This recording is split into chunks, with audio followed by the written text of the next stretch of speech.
Sob os nossos pés, a Terra move-se em silêncio, libertando rios de rocha a 1.100 graus Celsius, capazes de apagar cidades inteiras em poucas horas. Mas a humanidade decidiu contra-atacar. Não com magia, mas com 3 milhões de metros cúbicos de terra e as máquinas mais poderosas do mundo. Hoje veremos como construímos muralhas contra o apocalipse, por que razão a Força Aérea bombardeou vulcões com explosivos de 270 quilos e como o desastre se torna vinho de elite. Será que conseguimos parar o inevitável ou estamos apenas a negociar tempo com a natureza? Para entender esta batalha, precisamos olhar para o motor que a alimenta. A Islândia não é apenas uma ilha tranquila coberta de gelo, é um dos lugares mais ativos do planeta, situado exatamente sobre a fronteira de duas placas tectônicas gigantescas. Estas placas estão constantemente a afastar-se uma da outra, rasgando a crosta terrestre. Este movimento silencioso, de apenas alguns centímetros por ano, criou mais de 130 sistemas vulcânicos ativos. É uma bomba relógio geológica. Na maioria das vezes, a lava flui inofensivamente por desertos de rocha negra, longe de tudo e de todos, mas a natureza é imprevisível. Quando a direção do fluxo muda e aponta para cidades habitadas, o cenário torna-se um pesadelo imediato. Em média, a Islândia registra 4 erupções vulcânicas a cada ano. O problema mais assustador é que ninguém, nem mesmo os melhores cientistas com os sensores mais avançados, consegue prever com exatidão onde o solo vai abrir a seguir. Quando a erupção de 2023 começou, cobriu uma área de 15 km² num piscar de olhos. A lava não tem um plano, não tem estratégia e não tem piedade. Ela obedece apenas à lei da gravidade, fluindo como um xarope incandescente para o ponto mais baixo do terreno, destruindo estradas, casas e redes elétricas sem distinção. Diante dessa força bruta, a humanidade tem apenas uma escolha: mover terra mais rápido do que o vulcão consegue cuspir fogo. A resposta humana a esta ameaça é uma operação industrial de escala bíblica. O objetivo é simples, mas perigoso: erguer barreiras físicas para travar o avanço do magma. Não são estruturas desenhadas em escritórios com meses de antecedência. São projetos de emergência, construídos em tempo real, enquanto o vulcão ruge ao fundo. Durante 6 meses de trabalho frenético, uma frota de máquinas pesadas moveu mais de 3 milhões de metros cúbicos de material. Para terem uma ideia do que isto significa, imaginem encher um estádio de futebol inteiro com terra e rocha, até ao topo, e depois fazer isso várias vezes. No auge da operação, a muralha atingiu uma altura de 20 metros. Esta parede não protege apenas um campo vazio, ela protege uma central geotérmica vital, que fornece água quente e eletricidade a dezenas de milhares de pessoas. Se a lava atingir esta infraestrutura, a vida cotidiana de uma grande parte da população islandesa entraria em colapso. Para evitar isso, o país mobilizou uma frota de terraplanagem raramente vista num único local. Estamos a falar de titãs de aço como o Komatsu 375, o Liebherr 776 e o gigantesco Caterpillar D11. Estas máquinas não estão lá para exibição. Elas enfrentam uma realidade dura. Cada hora que passa, permite que a lava avance mais um pouco. O material usado para construir a parede vem do próprio inimigo. Os bulldozers operam sobre lava antiga, já arrefecida e endurecida em basalto pesado. Esta rocha é extremamente difícil de partir. As máquinas usam reapers, dentes de aço gigantes na parte traseira, para concentrar todo o peso do veículo num único ponto e fraturar a rocha negra. É um trabalho brutal. O som do metal a rasgar a pedra ecoa pelo vale, enquanto caminhões basculantes articulados transportam as cargas sem parar para a linha da frente. Pode parecer que eles estão apenas a amontoar terra, mas há uma ciência precisa por trás destas barreiras. Do ponto de vista estrutural, estas muralhas não são complexas como barragens de betão que seguram água, são aterros maciços, construídos camada por camada. A grande diferença está no comportamento do líquido que elas tentam parar. A água é fina e infiltra-se em qualquer buraco. A lava, por outro lado, é espessa, viscosa e incrivelmente quente. Ela não se infiltra pelo solo como a chuva. Ela empurra e esmaga o que está à sua frente. Por causa desta viscosidade, os engenheiros não precisam de escavar fundações profundas. Eles focam-se quase inteiramente na altura. A barreira é levantada 1 metro de cada vez, compactada para garantir que aguenta a pressão térmica e física. O objetivo tático não é parar o fluxo completamente, e isso seria impossível contra milhões de toneladas de rocha líquida. O objetivo é desviar. Se a muralha for alta o suficiente, a lava bate nela e é forçada a mudar de direção, fluindo para uma área onde não cause danos. É como um judo geológico, usar a própria inércia do vulcão para o guiar para longe das casas e das centrais elétricas. Enquanto a lava sobe, as máquinas continuam a subir a parede, numa corrida vertical contra o calor.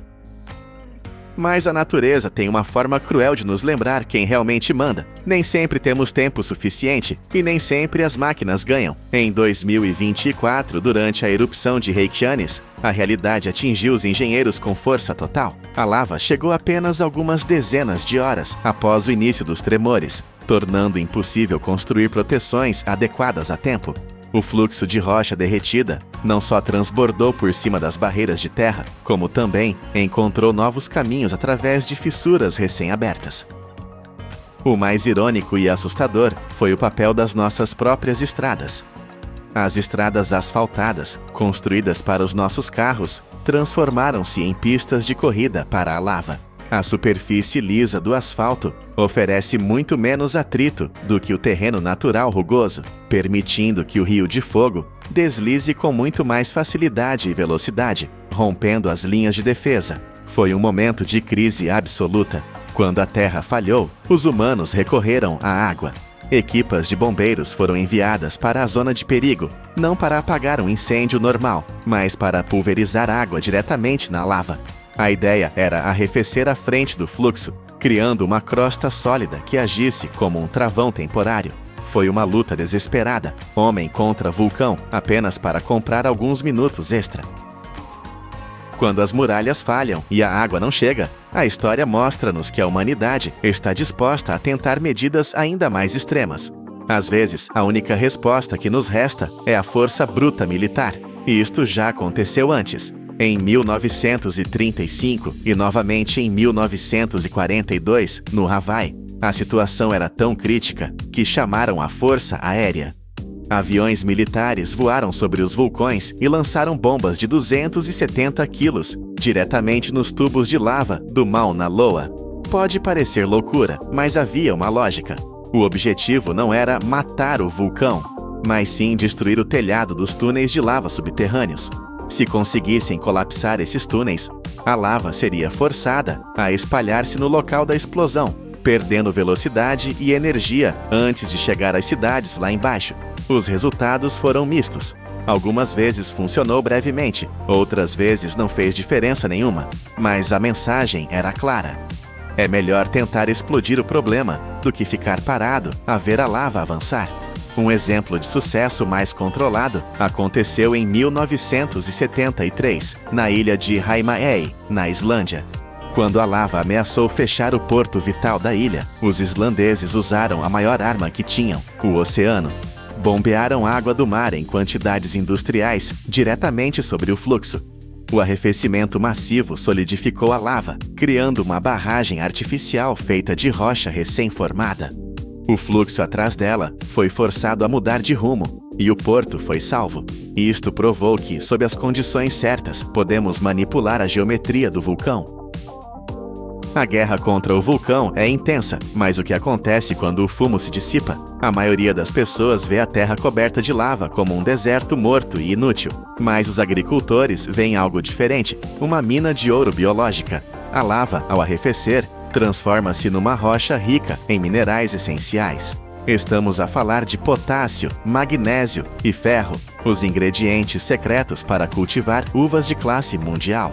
Nas encostas vulcânicas, a altitudes entre 400 e 800 metros, a destruição dá lugar à criação. Cultivar aqui é um desafio de engenharia agrícola. O solo não é terra fofa, é pedra porosa. Esta estrutura obriga as raízes das videiras a trabalharem muito mais, crescendo fundo no solo em busca de umidade. Este esforço torna as plantas incrivelmente fortes e resilientes. para plantar uma nova videira neste terreno hostil, não basta usar uma pá.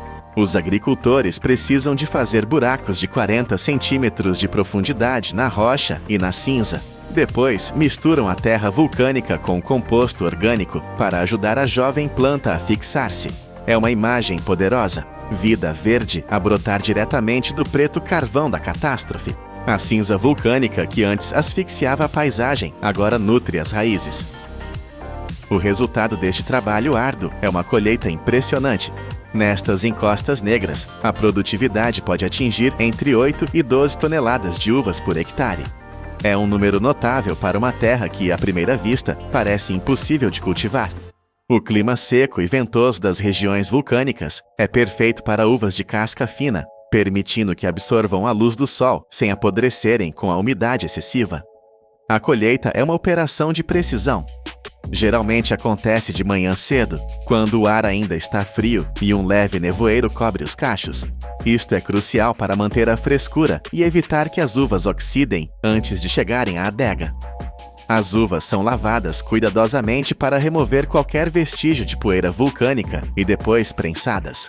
O sumo fermenta e envelhece em barris, absorvendo o caráter único do terreno. O vinho final tem um sabor que nenhum outro solo consegue replicar.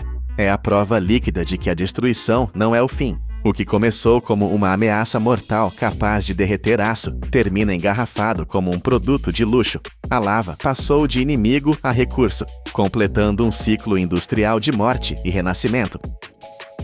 Começamos esta jornada com temperaturas de 1.100 graus e o poder de destruir civilizações. Vimos máquinas amarelas colossais a mover montanhas para travar rios de fogo e bombas a cair em crateras numa tentativa desesperada de controlo. Mas o verdadeiro final desta batalha não é a muralha que permaneceu de pé, nem o fluxo que foi desviado. O verdadeiro vencedor é a videira verde que rompe o basalto negro sob a luz do sol.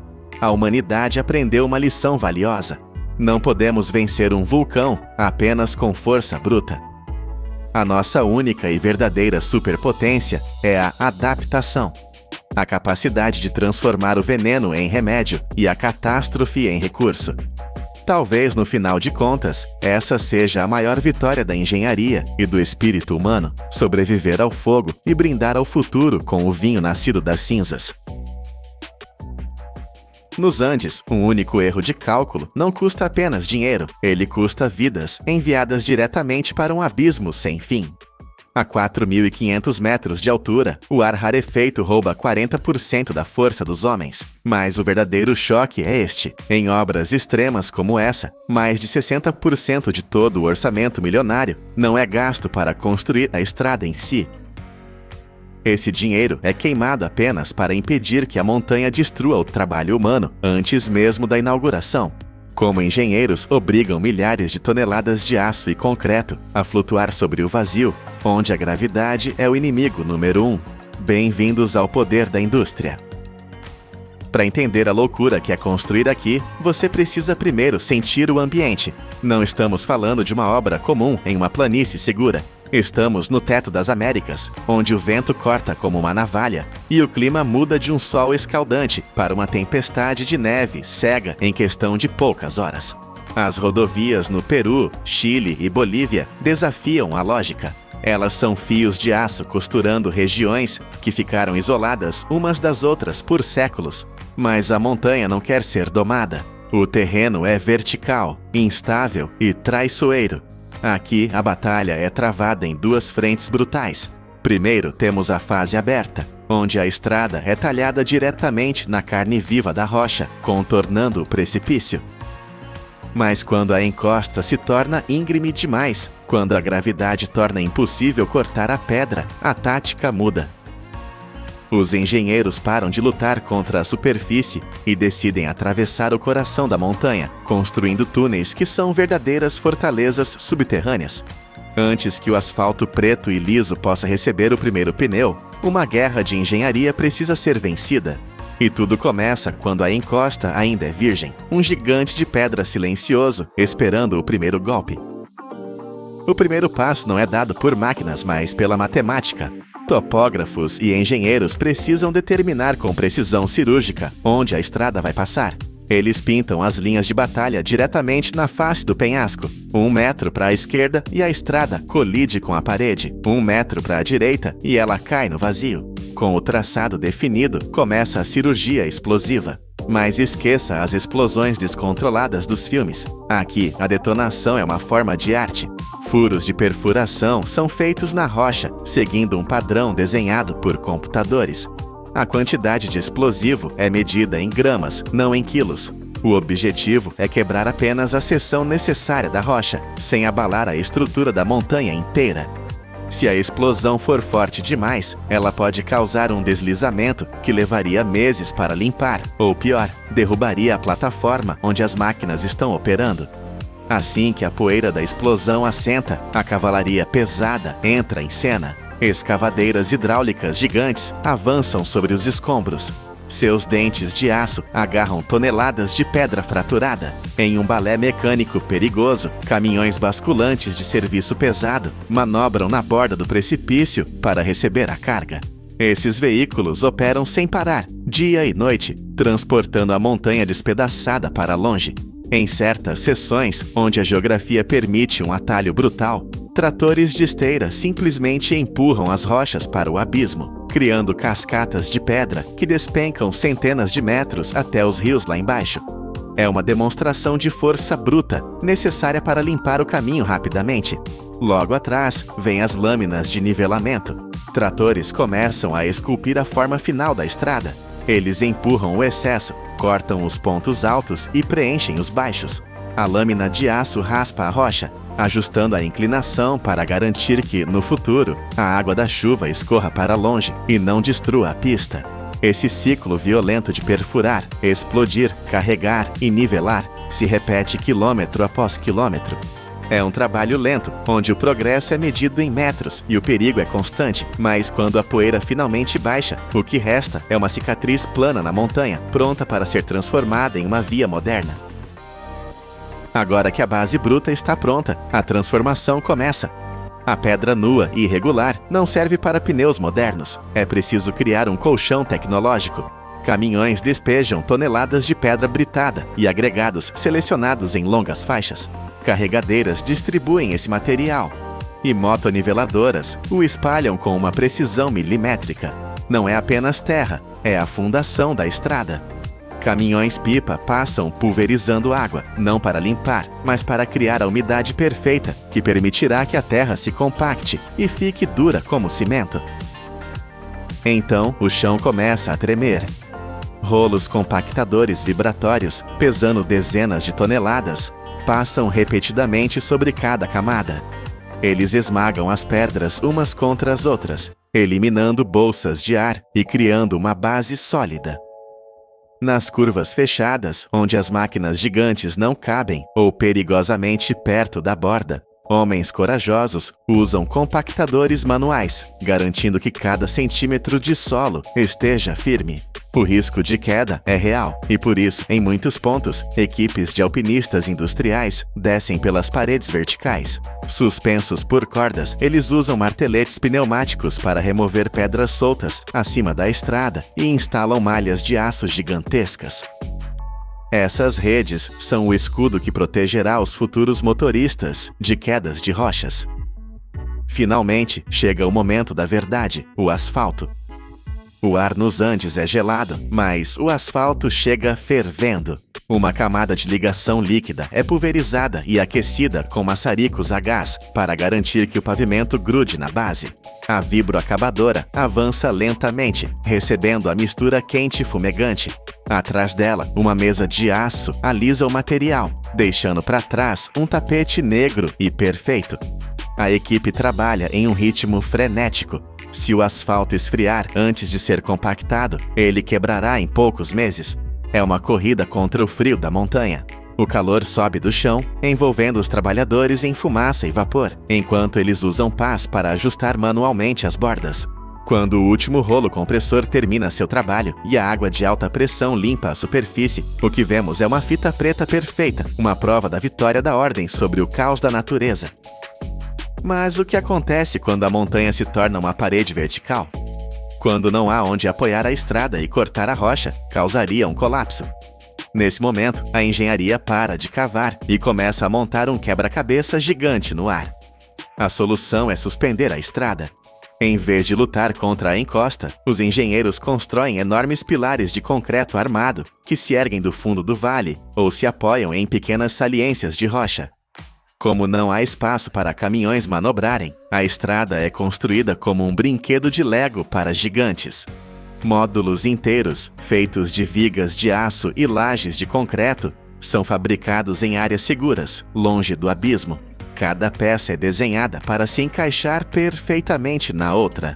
Guindastes colossais, operando no limite de sua capacidade, levantam essas peças pesando dezenas de toneladas e as posicionam sobre os pilares. Homens minúsculos presos por cintos de segurança guiam essas cargas suspensas sobre o vazio, alinhando parafusos e conexões com a precisão de relojoeiros. Peça por peça, a estrada avança pelo ar, ignorando a irregularidade do terreno abaixo. Essa técnica modular não apenas salva tempo, mas salva vidas, reduzindo a necessidade de trabalhadores ficarem pendurados na encosta. É a união da força bruta dos guindastes com a inteligência da pré-fabricação. Mas há lugares onde nem mesmo os viadutos conseguem chegar. Lugares onde a única opção é atravessar o coração de pedra. Entrar na montanha é entrar em um mundo hostil. A centenas de metros de profundidade, não há luz, não há ar e a pressão é esmagadora.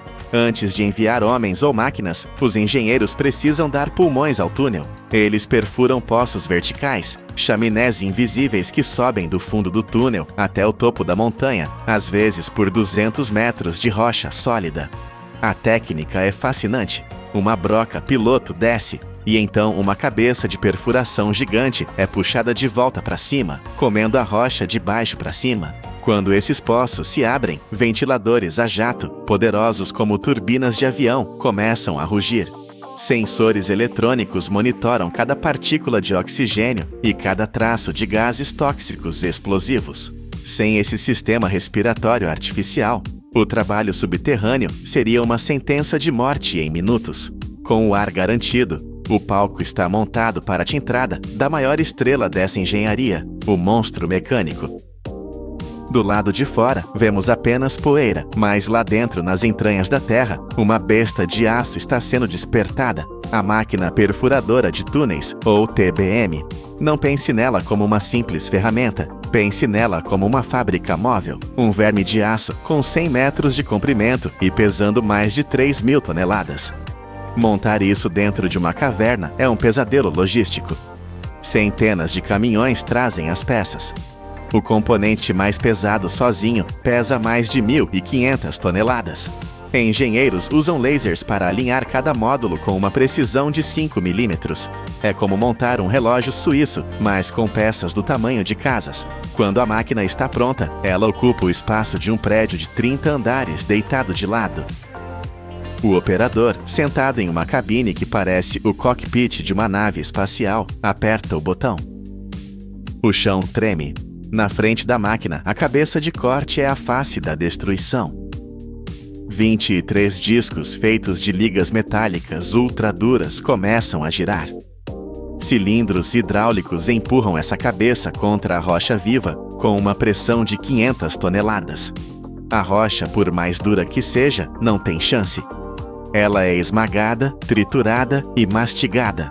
O barulho é ensurdecedor, um rugido contínuo de metal contra a pedra. A máquina avança 1,20 m a cada 30 minutos. Pode parecer lento, mas é implacável. Enquanto a frente destrói, a traseira da máquina constrói.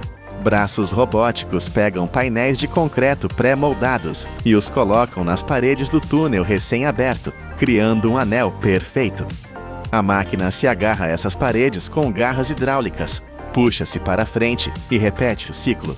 Esmagar, limpar, revestir, avançar. Dia e noite, sem parar. Na China, mais de 1.000 dessas máquinas estão operando agora mesmo, devorando montanhas para criar caminhos para trens e carros. Quando o barulho da perfuração finalmente cessa, o silêncio volta ao túnel, mas a segurança ainda não está garantida. Agora entra a tecnologia silenciosa. Engenheiros percorrem os quilômetros de escuridão, armados não com picaretas, mas com sensores. Radares de penetração no solo vêm através do concreto, procurando vazios ou falhas invisíveis.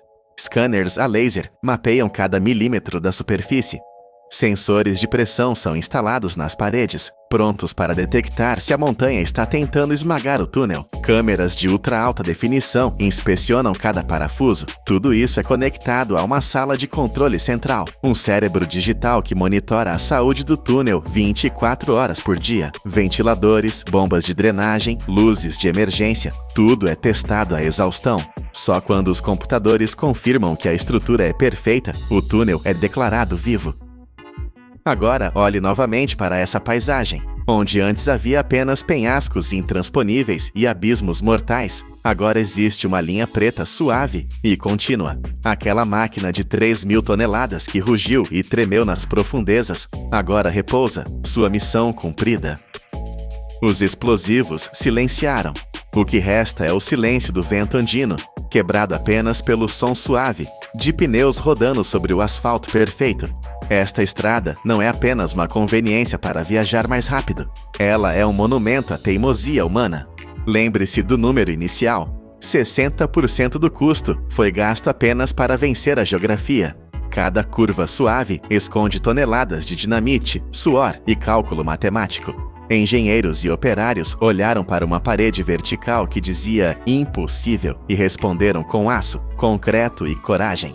Eles costuraram o mundo, transformando o caos da natureza em uma linha de ordem que durará décadas. Isso é o verdadeiro poder da indústria.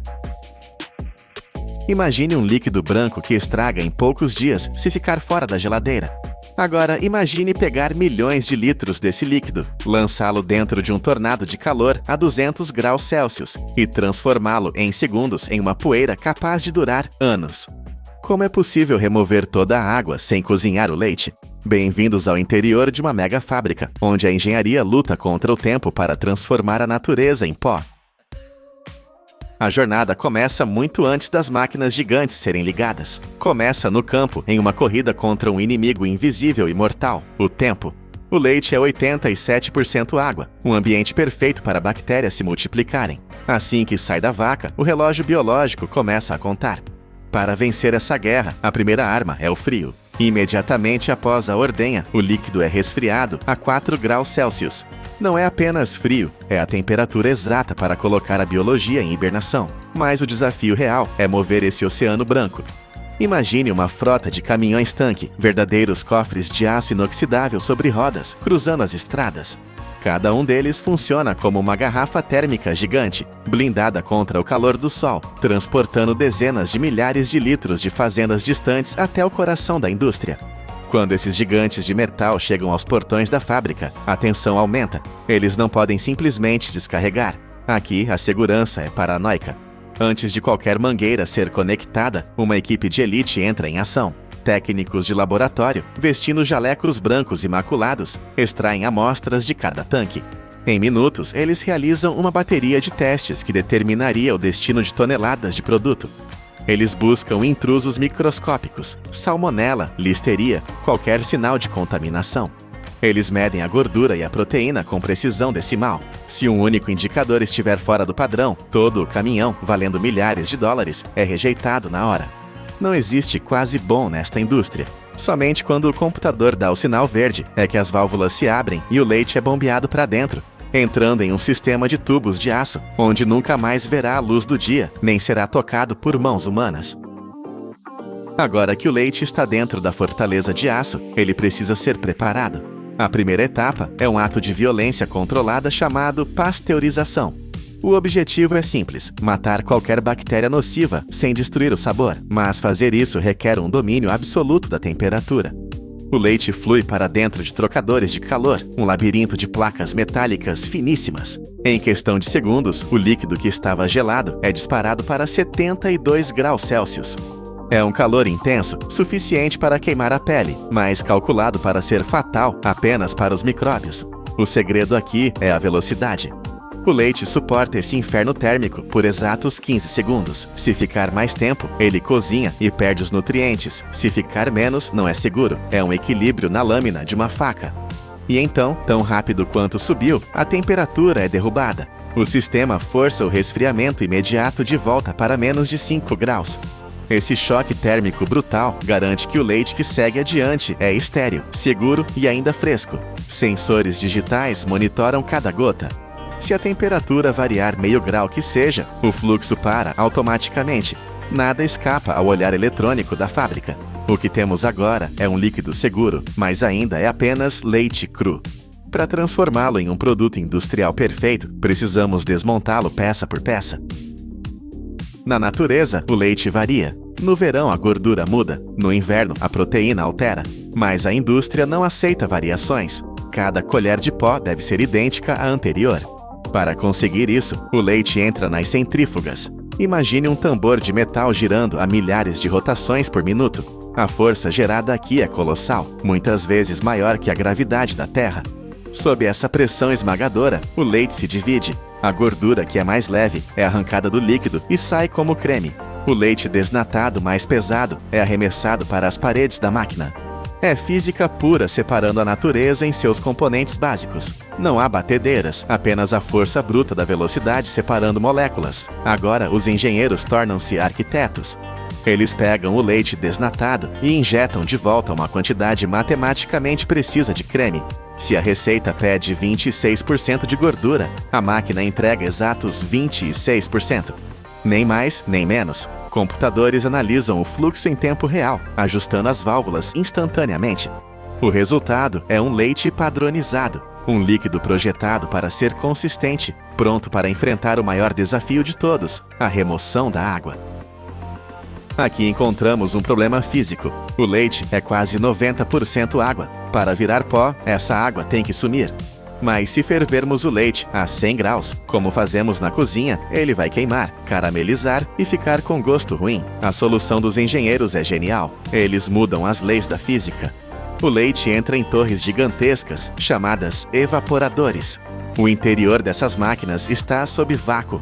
Quando você retira a pressão do ar, a água não precisa chegar a 100 graus para ferver. Lá dentro, o leite ferve a apenas 55 graus Celsius. É uma ebulição suave, morna, que preserva todas as vitaminas e o sabor fresco. Enquanto o leite desce pelos tubos metálicos, o vapor é sugado para fora. O líquido vai ficando mais grosso, mais denso, transformando-se em um concentrado rico e amarelo, muito parecido com o leite condensado. Neste estágio, metade da água já foi embora. Mas o leite ainda é líquido. Retirar o resto da umidade é a parte mais difícil e perigosa. Se usassem apenas calor, o produto viraria uma pedra dura. Para criar um pó fino e solto, é preciso uma tecnologia que parece mágica. Chegamos ao coração da fábrica. A torre de secagem, ou spray dryer, é uma estrutura titânica, muitas vezes com a altura de um prédio de vários andares. O que acontece aqui dentro é um caos controlado. O leite concentrado e viscoso é bombeado para o topo da torre. Lá, ele é forçado através de bicos minúsculos sob alta pressão, ou discos que giram tão rápido que zumbem como motores a jato. Essa ação pulveriza o leite. O líquido denso explode em uma névoa fina, composta por bilhões de gotículas microscópicas flutuando no ar. No mesmo instante, um furacão de ar quente a 200 graus Celsius é soprado para dentro da câmara. O encontro é dramático. O ar quente atinge a névoa. Como as gotículas são minúsculas, a água restante evapora em uma fração de segundo. É tão rápido que o calor não tem tempo de estragar o leite. A gota líquida seca instantaneamente enquanto cai, transformando-se em uma esfera perfeita de pó. Olhando através das janelas de inspeção, parece que está nevando dentro da torre. Uma nevasca de pó branco caindo suavemente para o fundo. Em segundos, o que era um líquido biológico perecível se transformou em matéria seca, estável e estéril. Ciclones de ar capturam cada grão de pó, garantindo que nada seja desperdiçado, mas o processo ainda não acabou. O pó está quente e frágil. O pó recém-nascido sai do inferno da torre precisando de cuidados. Ele viaja para um sistema chamado leito fluidizado. É uma visão hipnotizante. Uma corrente suave de ar frio é soprada de baixo para cima, fazendo com que o pó sólido flutue e se comporte exatamente como um líquido. Ele borbulha, corre e flui como água, mas é seco. Esse banho de ar esfria as partículas suavemente, impedindo que a gordura derreta e forme grumos. O objetivo é que cada grão fique solto. Para garantir a perfeição, o pó passa por peneiras vibratórias que tremem sem parar. Essas malhas de aço capturam qualquer partícula que seja grande demais ou qualquer impureza minúscula que possa ter entrado. O que passa pela peneira é ouro branco, um pó fino, uniforme, da cor do marfim, que flui como areia do deserto. Muitas vezes uma pitada invisível de lecitina de soja é pulverizada sobre o pó nesta fase. Isso é o que garante a mágica quando você coloca o leite no café. Faz com que o pó afunde e se dissolva instantaneamente, em vez de flutuar na superfície. Tudo é pensado para a experiência final. O produto agora é tecnicamente perfeito, mas ele tem um inimigo mortal esperando do lado de fora: o oxigênio. O oxigênio é vida para nós, mas morte para o leite em pó. O contato com o ar faz a gordura oxidar, deixando o produto com gosto rançoso em pouco tempo. A linha de embalagem é a última fronteira de defesa. Máquinas automáticas enchem latas, sacos e sachês em uma velocidade alucinante, sem que nenhuma mão humana toque em nada. Mas antes de fechar o pacote, acontece um truque invisível. A máquina injeta um sopro de gás nitrogênio dentro da embalagem. O nitrogênio expulsa todo o oxigênio para fora. É como criar uma atmosfera alienígena dentro da lata, onde o tempo para. O nitrogênio é um escudo invisível que preserva o frescor. Agora, hermeticamente selado, o leite em pó pode durar anos. Ele pode viajar em contêineres de navios sob o sol escaldante, pode ser estocado em armazéns no deserto ou levado para missões de ajuda humanitária. Detectores de metais e balanças a laser fazem a verificação final. Se a lata tiver 1 grama a menos ou um fragmento de metal, ela é chutada da linha. Somente a perfeição é encaixotada e despachada para o mundo.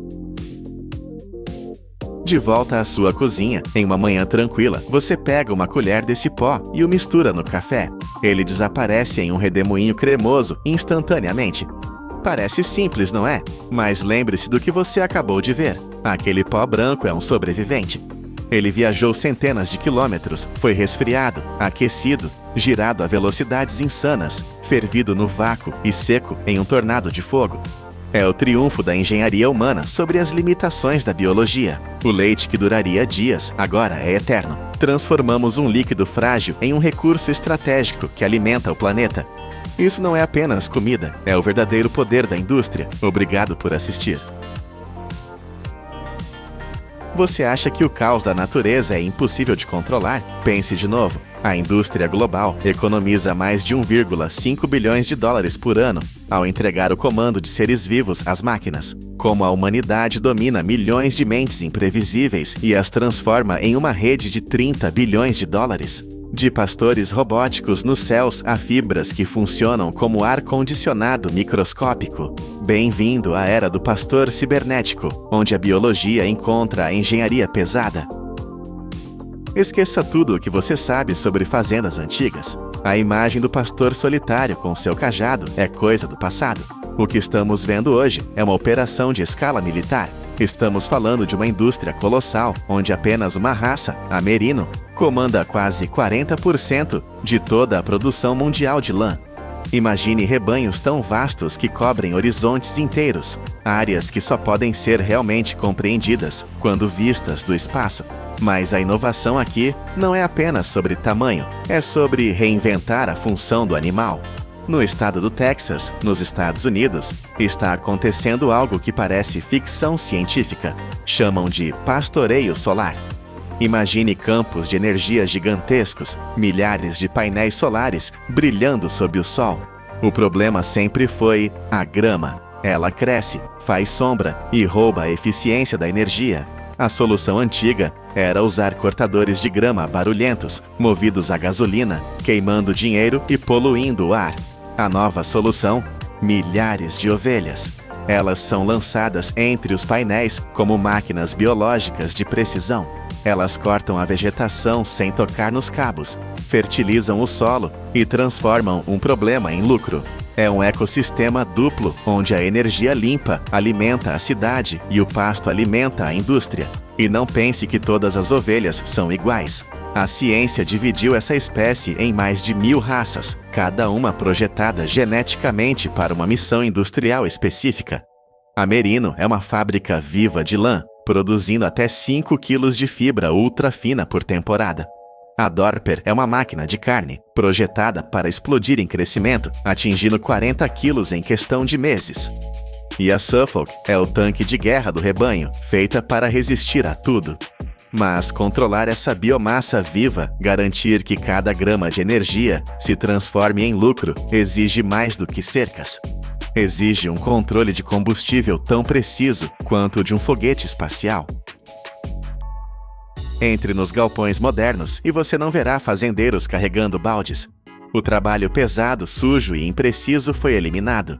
Olhe para o teto. Sistemas robóticos como o TKS Easy Feed deslizam silenciosamente sobre trilhos de aço, como trens futuristas de cabeça para baixo. Eles não se cansam, não erram e não desperdiçam. Dentro de seus tanques de mistura, pás poderosas trituram feno, silagem e amido, criando uma mistura homogênea em minutos. Mas a verdadeira mágica é invisível. Um computador central atua como o cérebro da operação. Ele analisa o peso, a idade e a necessidade calórica de cada grupo de animais. Ele pode programar dezenas de dietas diferentes em um único dia. Quando o robô passa sobre o coxo, ele libera a comida com uma precisão de gramas, nem mais nem menos. A precisão chega a 95%. O resultado? Ovelhas que crescem mais rápido, desperdício zero de ração cara e uma economia de mão de obra que vale milhões. Além dos trilhos aéreos, existem alimentadores lineares, que parecem metralhadoras de nutrientes. Eles disparam mais de 30 porções exatas por minuto para longas filas de animais. Sensores de peso garantem que cada grama de amido vá para o estômago do animal, não para o chão. É uma linha de montagem biológica, onde o combustível é injetado com perfeição matemática. Mas um motor bem alimentado precisa de manutenção constante. E com milhões de cabeças de gado, como você verifica a saúde de cada uma sem um exército de veterinários? A resposta é a velocidade digital.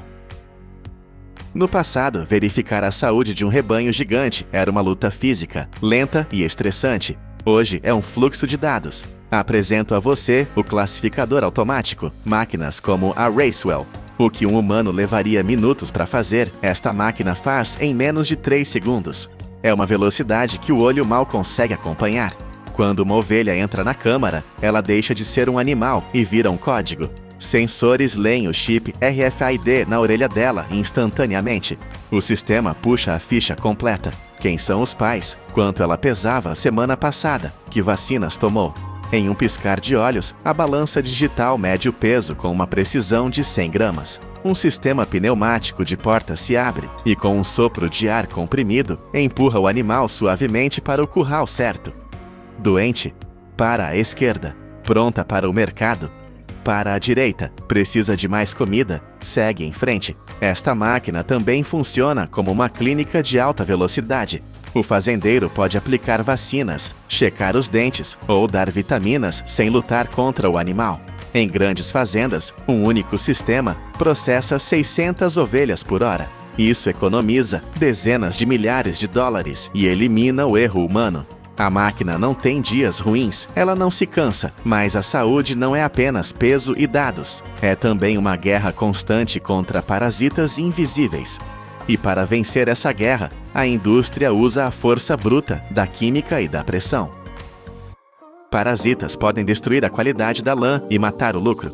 Antigamente, os fazendeiros usavam pulverizadores manuais. Era ineficiente, perigoso e gastava muito produto químico. A solução moderna é o túnel de imersão de alta pressão. Imagine um corredor de aço, onde a ovelha entra e é imediatamente cercada por uma névoa química. Bicos de precisão, posicionados em cima, dos lados e até por baixo, disparam jatos que penetram a lã espessa até a pele. É um banho químico total em segundos. Válvulas inteligentes controlam o fluxo para que nada seja desperdiçado. O uso de produtos químicos cai 40%, mas a eficácia é total. 800 animais passam por ali a cada hora, saindo protegidos por um escudo invisível. Mas a tecnologia também tem um lado suave. A reprodução é o coração financeiro da fazenda. A gestação dura 5 meses e é crítica. Quando os cordeiros nascem, a sobrevivência depende do leite. Se a mãe não tem leite suficiente ou se tem muitos filhotes, a tecnologia assume o papel materno. As mães robóticas são estações de alimentação automáticas. Elas misturam o leite em pó com água, mantendo a temperatura exata de 38 a 40 graus Celsius, a mesma do corpo da mãe. Elas alimentam os filhotes com doses exatas de até 200 mililitros, 8 vezes por dia. Sensores monitoram cada gole. A taxa de sobrevivência dispara. A tecnologia garante que a próxima geração seja forte. Mas em campos que se estendem até o horizonte, as ovelhas podem se perder. Quem vigia o rebanho quando ninguém está olhando? O cão-pastor é um ícone, mas ele tem limites. Ele se cansa, ele precisa comer. O novo pastor não precisa de nada disso. Ele voa. Drones de pastoreio são os olhos no céu da era moderna. Com baterias que duram mais de 30 minutos e câmeras de alta resolução, eles varrem hectares de terra em segundos. O que levaria horas a cavalo, o drone faz enquanto o operador toma café. Eles não apenas olham, eles agem. Quando o drone detecta uma ovelha desgarrada, ele não a assusta. Ele usa sons direcionais, frequências específicas que guiam o animal de volta ao grupo, sem pânico. É o controle remoto da natureza. Então chega o momento da colheita. O sol aquece e a lã precisa sair. Tesouras manuais são peças de museu. Agora usamos máquinas como a Heiniger, operando a 15 rotações por minuto. É um zumbido constante de eficiência. O tosqueador profissional, armado com essa tecnologia, remove o velo inteiro em uma peça única em menos de 2 minutos. É uma dança rápida e precisa, mas a ciência foi além. Existe algo chamado BioClip. Parece mágica. Em vez de lâminas, usamos biologia. Uma injeção de proteína cria uma fraqueza natural na raiz da lã. Uma semana depois, o velo simplesmente se solta, como se a ovelha tirasse um casaco. Sem cortes, sem estresse. Custa 3 vezes mais, mas para a lã de elite, a perfeição vale o preço. Porque uma vez que essa lã sai da fazenda, ela entra em um mundo de transformação violenta. Aqui é onde a sujeira vira ouro. Os fardos de lã chegam à fábrica sujos, oleosos e cheios de terra. O processo de limpeza é brutal e fascinante. Primeiro, a classificação. Lasers e olhos experientes dividem a lã em 120 graus de qualidade. Nada escapa. Em seguida, o banho. A lã é jogada em tanques de água quente, mantidos rigorosamente entre 60 e 70 graus Celsius. É quente o suficiente para derreter a lanolina, a gordura natural da ovelha, mas seguro para a fibra. Detergentes industriais e tambores rotativos lavam a sujeira.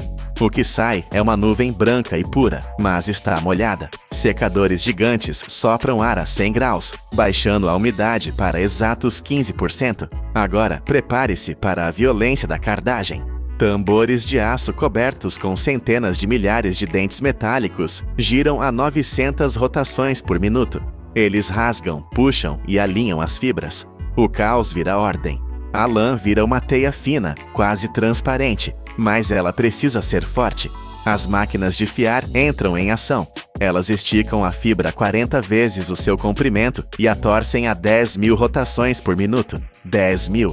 O fio nasce ali, sob tensão extrema. Depois, os teares automáticos disparam fios a uma velocidade de 1.200 inserções por minuto. O barulho é ensurdecedor. O resultado é um tecido perfeito, capaz de nos aquecer ou resfriar, graças à estrutura natural da fibra que retém o ar. Enquanto a lã nos veste, a carne nos alimenta. E aqui, a regra é o frio implacável. A Austrália exporta bilhões de dólares em carne de cordeiro, e para isso, a higiene deve ser absoluta. As fábricas parecem laboratórios espaciais. Aço inoxidável por todo lado, luzes brancas, temperatura controlada. Linhas automáticas processam 250 animais por hora. Não há espaço para erro. O maior inimigo é o calor.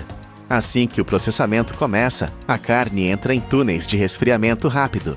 A temperatura interna deve cair para entre 0 e 4 graus Celsius. Isso trava as bactérias e preserva o sabor. Serras robóticas e humanos com facas cirúrgicas dividem a carne em cortes que você vê no supermercado, mas o toque final é o vácuo. Máquinas sugam todo o ar da embalagem, sem ar, sem deterioração.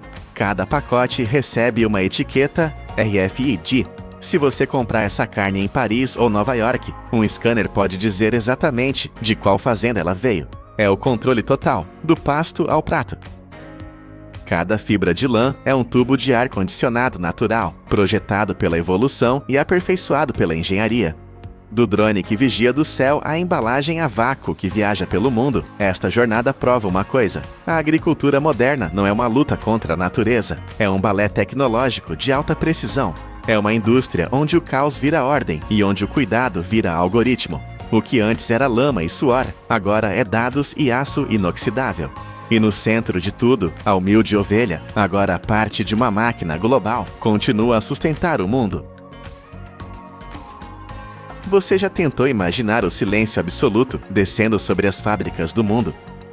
Tente visualizar linhas de montagem colossais paralisadas, motores gigantescos cessando o seu rugido e edifícios inteiros oscilando perigosamente ao vento. O sistema industrial global entraria em colapso instantâneo. E a causa desse cenário apocalíptico não seria uma guerra ou um vírus digital, mas a ausência de uma peça de metal menor que a unha do seu dedo mínimo. Como é possível que a nossa civilização inteira, com seus arranha-céus e jatos supersônicos, dependa da integridade de algo tão pequeno e aparentemente insignificante? Estamos falando de uma indústria que movimenta mais de 100 bilhões de dólares por ano, sustentada por um componente que a maioria ignora. Anualmente, a humanidade consome mais de 2 trilhões de parafusos. Se somássemos o peso dessa produção, teríamos o equivalente a milhares de aviões comerciais empilhados. Mas não se engane pelo tamanho. Um desvio na fabricação não maior que a fração de 1/1000 de polegada pode transformar este pequeno objeto em um perigo oculto, causando falhas muito mais graves do que a maioria das pessoas jamais esperaria. Para entender esse poder notável, vamos desmontar cada estágio desse processo brutal, revelando como transformamos a poeira da Terra na espinha dorsal da indústria moderna. Bem-vindos ao canal Poder da Indústria. A jornada deste herói invisível não começa em uma oficina limpa e silenciosa, mas a centenas de quilômetros da civilização, em vastas minas de minério de ferro a céu aberto. Aqui, a escala é tão imensa que os humanos parecem formigas. Camadas de solo são removidas por escavadeiras hidráulicas titânicas para expor o corpo do minério. Enormes perfuratrizes rotativas abrem buracos profundos na rocha, onde explosivos industriais são cuidadosamente carregados. Quando a detonação acontece, não é apenas um barulho, é um terremoto controlado que estilhaça formações rochosas sólidas que existiam há milhões de anos. A rocha quebrada é então levantada e carregada em caminhões de transporte gigantescos, verdadeiros monstros sobre rodas capazes de carregar entre 200 e 400 toneladas de material em uma única viagem. O destino é a estação de britagem primária. Trituradores de mandíbula, com força suficiente para mastigar um carro compacto, reduzem o minério a pedaços menores. Em seguida, trituradores de cone refinam ainda mais os fragmentos, garantindo um tamanho uniforme adequado para a próxima fase. Mas o minério virgem não está sozinho. A maioria das usinas siderúrgicas adiciona sucata de aço reciclada à mistura, restos de edifícios demolidos, automóveis aposentados e máquinas industriais desgastadas. Antes de entrar na fornalha, tudo isso é retalhado em pedaços menores para facilitar o derretimento e garantir o controle preciso das proporções da mistura. A pedra fria e o metal retorcido estão prestes a enfrentar o inferno. O minério e a sucata são transportados para a usina siderúrgica e alimentados em altos fornos que operam a temperaturas superiores a 1480 graus Celsius. Isso é mais quente do que a lava expelida por muitos vulcões ativos. Junto com coque e calcário para remover impurezas, a carga sólida se rende ao calor e se transforma em ferro gusa fundido. O metal líquido brilhante é então derramado em um forno conversor, onde oxigênio puro é injetado a uma pressão extremamente alta. Essa tempestade de oxigênio refina a composição química, transformando o ferro bruto em aço de alta qualidade. O aço fundido, agora uma sopa incandescente de potencial industrial, é despejado em moldes de fundição contínua. Ele se solidifica em tarugos quadrados ou planos que irradiam uma luz vermelha intensa, visível a centenas de metros de distância. Assim que atingem a solidez adequada, esses tarugos avançam para a linha de laminação a quente. Cilindros de aço massivos comprimem o metal, esticando-o como se fosse massa de modelar, transformando blocos pesados em barras longas e finas, com seções transversais precisas, até alguns milésimos de polegada. A qualidade do tarugo nesta fase determina diretamente a dureza, a elasticidade e a vida útil de cada parafuso que será feito a partir dele. Mesmo uma variação minúscula na composição do aço pode criar fraquezas ocultas, levando a parafusos que entortam, quebram ou espanam sob o estresse do mundo real.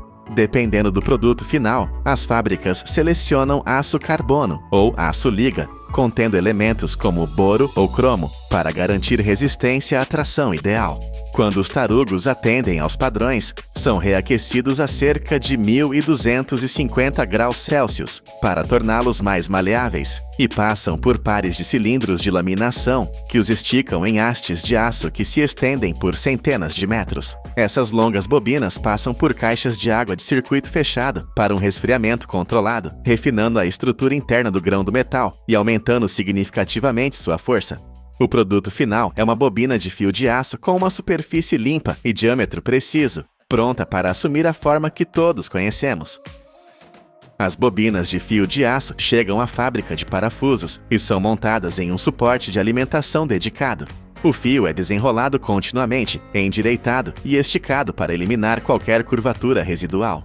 Imediatamente depois, um sistema automatizado posiciona o fio sob lâminas de corte integradas, fatiando-o em segmentos curtos com precisão milimétrica. Agora entramos no estágio mais crítico e violento da linha de produção, o cabeçalho a frio. Aqui não há calor, apenas força bruta e velocidade alucinante. É aqui que nasce a cabeça reconhecível do parafuso.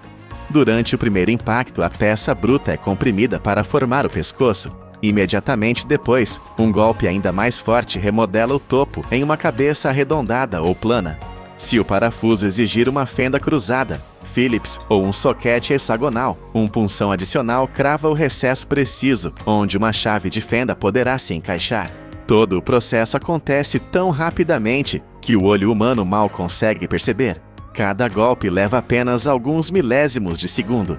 Uma máquina de cabeçalho a frio de médio porte pode produzir de 300 a 600 parafusos por minuto, enquanto linhas industriais maiores atingem velocidades surpreendentes de 1.000 a 2.200 peças por minuto.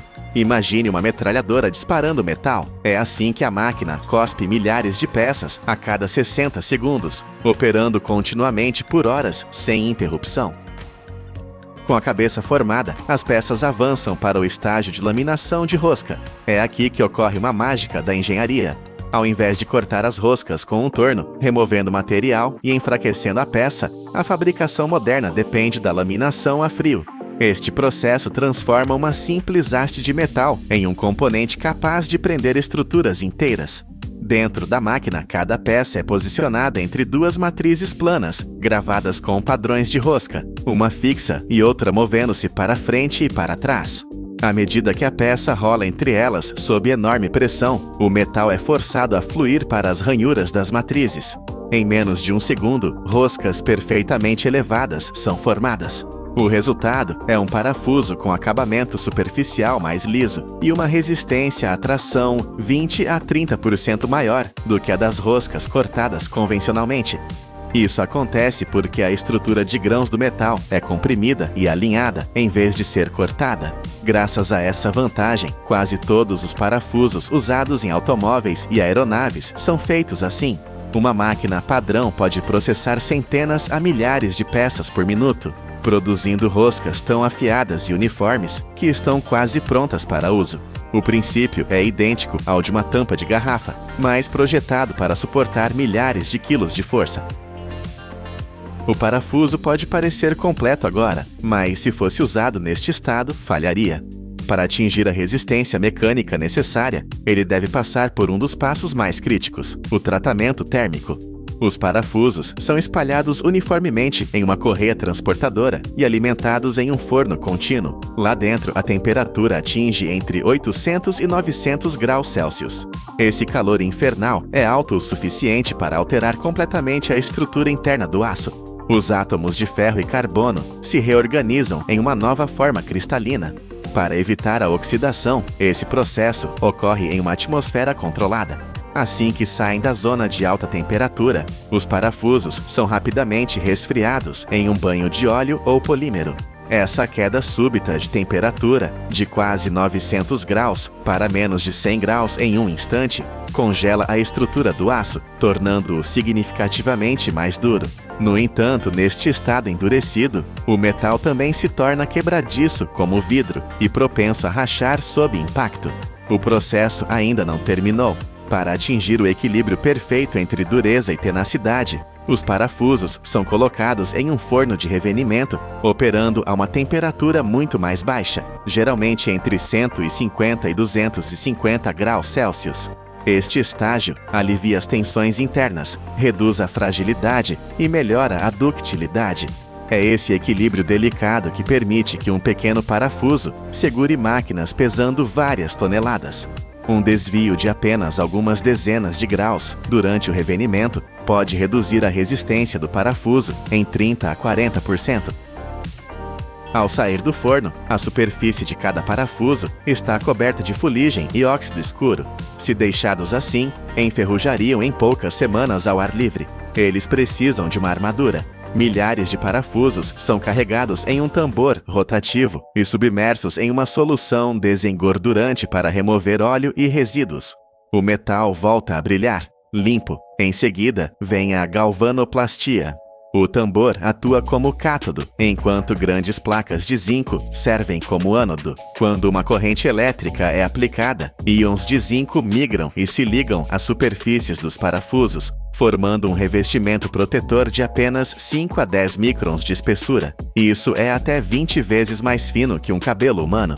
Apesar de sua espessura microscópica, essa camada estende dramaticamente a vida útil do parafuso, prevenindo a ferrugem por anos. Após o revestimento, os parafusos passam pela passivação, onde uma reação química cria um filme ultra fino, que estabiliza a cor e aumenta ainda mais a resistência à corrosão. Finalmente, a secagem centrífuga em alta velocidade remove qualquer resíduo químico, deixando cada parafuso com aquele acabamento brilhante característico. Agora, o teste final. Apenas os perfeitos sobrevivem. Em fábricas modernas, milhares de parafusos são despejados em um alimentador vibratório, que os alinha um por um em um sistema de inspeção óptica. Cada parafuso gira em uma mesa de vidro de alta velocidade, iluminado por potentes luzes LED e escaneado por múltiplas câmeras industriais. Cada detalhe, comprimento, diâmetro, profundidade da cabeça, precisão da rosca, é medido ao nível do micron. Se um parafuso apresentar a menor falha, como uma cabeça deformada ou rosca incompleta, um jato de ar o remove instantaneamente da linha. O sistema pode inspecionar dezenas de milhares por hora, mantendo uma precisão muito além da capacidade humana. Aqueles que passam são classificados e embalados automaticamente. Imagine agora um desses parafusos. Ele saiu de uma explosão em uma mina. Foi derretido a temperaturas vulcânicas, golpeado com força brutal, esmagado em forma de espiral, queimado, congelado e revestido com uma armadura microscópica. Agora, ele cai na palma da mão de um engenheiro aeronáutico. Ele será parafusado na asa de um avião comercial ou na base de uma máquina industrial crítica. Este pequeno componente de metal é o elo que mantém unidos milhares de estruturas, operando silenciosamente todos os dias. Um único parafuso defeituoso pode paralisar uma linha de produção inteira ou causar uma catástrofe, mas um perfeitamente feito cumpre seu dever por anos. Despercebido, mas indispensável. Ele é o verdadeiro poder da indústria. Da próxima vez que você se sentar em uma cadeira ou entrar em um carro, lembre-se da jornada épica que mantém o seu mundo unido. Os Estados Unidos quebraram um silêncio de 40 anos. Para salvar 500 mil de pessoas de uma seca bíblica, engenheiros não estão apenas bloqueando um rio com concreto. Eles estão perfurando as montanhas rochosas e erguendo uma parede colossal de 107 metros feita de asfalto quente. Este é o projeto Chimney Hollow, 690 milhões de dólares para construir o coração negro que manterá o Colorado vivo. Para entender a loucura necessária para aprovar este projeto, você precisa primeiro sentir a poeira na boca. O oeste americano não está apenas com sede, ele está morrendo. Os cientistas confirmaram que estamos vivendo a pior seca dos últimos 1.200 anos. Não é um ciclo ruim de uma década, é uma mudança fundamental na estrutura do clima. Os gigantescos reservatórios que sustentaram o crescimento da América no século XX, o Lago Mead e o Lago Powell, recuaram tanto que revelaram barcos afundados da Segunda Guerra Mundial e leitos de rios que estavam submersos há gerações. Imagine olhar para o tanque de água da sua casa e ver que restam apenas 10%. O pânico seria imediato. É exatamente isso que está acontecendo agora. Cidades inteiras no Arizona e em Nevada estão racionando cada gota, e fazendas que alimentavam a nação estão virando deserto. Mas no Colorado, o problema é ainda mais cruel. Existe um paradoxo geográfico que parece uma piada de mau gosto da natureza. Olhe para o mapa. 80% da população do estado vive no lado leste das montanhas, onde as cidades estão explodindo em tamanho e devem dobrar de população até 2050. Mas a água está quase toda no oeste. A cada primavera, quando a neve derrete nos picos majestosos das rochosas, bilhões de litros de água pura e gelada correm para o lado errado. Elas fluem para o oeste, em direção ao Oceano Pacífico, deixando as planícies do leste secas e sedentas. É um desperdício que a civilização moderna não pode mais aceitar. A missão dos engenheiros tornou-se clara e aterrorizante. Eles precisam roubar essa água da gravidade. Eles precisam fazer o impossível acontecer. Transportar um rio inteiro através de uma parede de granito sólido que toca as nuvens. E para armazenar esse tesouro líquido, eles precisam construir algo que a América parou de construir há décadas. Antes que a primeira gota de água possa ser guardada, ela precisa fazer uma viagem que desafia a física. Não estamos falando de um simples cano de jardim. Estamos falando do sistema circulatório artificial mais ambicioso da América do Norte. A água começa sua jornada no reservatório Windy Gap. Mas o verdadeiro monstro de engenharia que torna tudo isso possível é o Túnel Adams. Imagine estar dentro de uma broca gigante, triturando a rocha mais dura do planeta. O Túnel Adams é uma passagem escura e úmida, de 21 quilômetros de comprimento, perfurada diretamente através do coração das montanhas rochosas. Para colocar isso em perspectiva visual, o comprimento deste túnel é mais de 2 vezes a altura do Monte Everest, empilhado sobre si mesmo. É uma artéria invisível, escondida sob milhões de toneladas de pedra, onde a água viaja na escuridão total para cruzar a divisão continental. Quando a água finalmente explode para fora da montanha no lado leste, ela não está livre. Ela é imediatamente canalizada para uma rede de alta pressão. Ela passa por túneis menores e entra em uma tubulação de aço titânica. Este tubo tem 3 metros e 20 centímetros de largura. É tão grande que você poderia dirigir um caminhão de entrega dentro dele sem arranhar os espelhos laterais. A pressão aqui é imensa. Válvulas de controle que parecem motores de foguetes regulam o fluxo, garantindo que a força da água não destrua o metal. Todo esse sistema, monitorado por sensores de inteligência artificial em tempo real, tem um único objetivo: entregar o líquido precioso em um vale tranquilo perto de Loveland, Colorado. Um vale que costumava ser um resort da Hewlett-Packard, mas que agora está prestes a se tornar o fundo de um lago artificial gigantesco. Mas quando essa água chegar, o que a impedirá de destruir tudo em seu caminho? Aqui chegamos ao local da construção, onde a escala humana desaparece. O que está sendo erguido no Chimney Hollow não é uma barragem comum. Esqueça a imagem da represa Hoover, aquele arco de concreto branco e rígido que você vê nos filmes. Aquilo foi o símbolo do século XX. O século XXI exige algo diferente. Esta é uma barragem de aterro, uma montanha artificial meticulosamente construída por mãos humanas e máquinas gigantes. A parede se ergue a 107 metros de altura. Isso é equivalente a um arranha-céu de 35 andares, bloqueando a saída do vale. O comprimento da crista da barragem se estende por mais de 1 quilômetro, cobrindo uma distância igual a 11 campos de futebol profissional colocados em linha reta. O volume de material movido aqui é incompreensível. Caminhões basculantes que parecem brinquedos à distância transportaram e depositaram 6,8 milhões de metros cúbicos de rocha. Eles estão construindo uma pirâmide moderna, camada por camada. Quando estiver cheio, este reservatório segurará 1,22 bilhões de metros cúbicos de água. Isso é água suficiente para abastecer toda a cidade de Denver por 5 anos inteiros. A pressão na base dessa parede será esmagadora. Se essa barragem falhar, a catástrofe seria bíblica. Mas houve um momento de pânico silencioso no início do projeto. Para construir uma barragem de rocha, você precisa de um núcleo impermeável, geralmente feito de argila, para impedir que a água passe pelos espaços entre as pedras. Quando as escavadeiras rasgaram o chão do vale até a rocha matriz, os geólogos confirmaram o pior pesadelo. Não havia argila. O vale era apenas areia e granito triturado. Sem argila, a barragem seria apenas uma pilha de pedras permeável. A água passaria direto por ela. O projeto de 690 milhões de dólares parecia condenado antes mesmo de começar.